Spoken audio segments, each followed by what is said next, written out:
আগামী 12 তারিখ ত্রয়োদশ জাতীয় সংসদ নির্বাচন।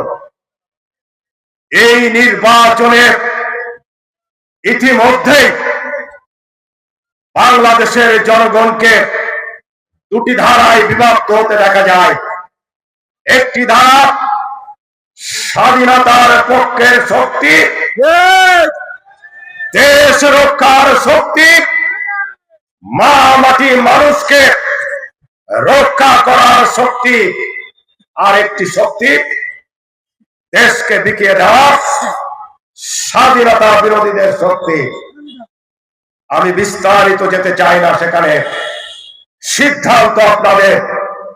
বাংলাদেশ নামে গণতান্ত্রিক একটি দেশ পৃথিবীর ইতিহাসে প্রশ্নবিদ্ধ হবে কি হবে না, উন্নয়নের ধারা বাংলাদেশের যেভাবে আমরা অতীতে শুরু করেছিলাম, আবার সেই ধারাকে অক্ষুণ্ণ থাকতে পারবে কি পারবে না, সেই সিদ্ধান্ত নিতে হবে আজ আপনাদের। আর যারা এখানে এসেছেন এবং যারা বাড়িতে বসে আছেন, তাদের উদ্দেশ্যে আমি বলতে চাই, বাংলাদেশ জাতীয়তাবাদী দল বিশাল সমুদ্র। এই দলের শাখা প্রশাখা অনেক কিছু থাকবে, এটাই স্বাভাবিক। অনেক গ্রুপিং থাকবে, মতভেদ থাকবে, কিন্তু ধানের শীষের ক্ষেত্রে কোনো মতবিরোধ চলবে না। এটা আমার কথা নয়, এটা আমার নেতা বিএনপির সংগ্রামী চেয়ারম্যান জনাব তারেক রহমানের কথা। এই কিছুদিন আগে আমি এই চিংড়া বাজারে জনসভা করেছিলাম। আমি নির্বাচনে একজন প্রার্থী ছিলাম।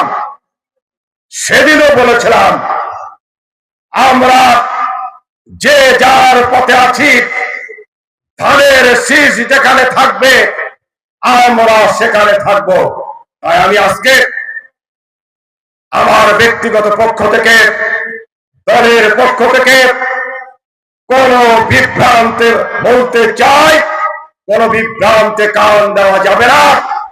আগামী 12 তারিখে ধানের শীষের বিজয়কে সুনিশ্চিত করবার জন্য এখান থেকে আপনারা ফিরে যে প্রতিটি বাড়ি, প্রতিটি মহল্লায় দল মত নির্বিশেষে ধানের শীষের ভোট চাইবেন।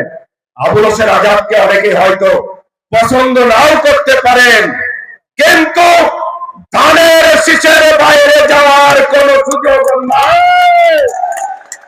তাই পরিশেষে বলতে চাই, আসুন সমস্ত ভেদাভেদ বলে আগামী 12 তারিখে যে নির্বাচন অনুষ্ঠিত হবে, সকাল থেকে বিকাল পর্যন্ত প্রতিটি ভোট কেন্দ্রে অতন্ত্রী প্রহরীর মতো পাহারা দিয়ে ওই অপশক্তিকে বুঝিয়ে দিতে হবে, কেশবপুরের মাটি ধানের শীষের ঘাঁটি, কেশবপুরের মাটি জাতীয়তাবাদী দলের ঘাঁটি। এই প্রত্যয় রেখে সকলের সুস্বাস্থ্য কামনা করে শেষ করছে। বাংলাদেশ জিন্দাবাদ, আবুল হোসেন আজাদ জিন্দাবাদ।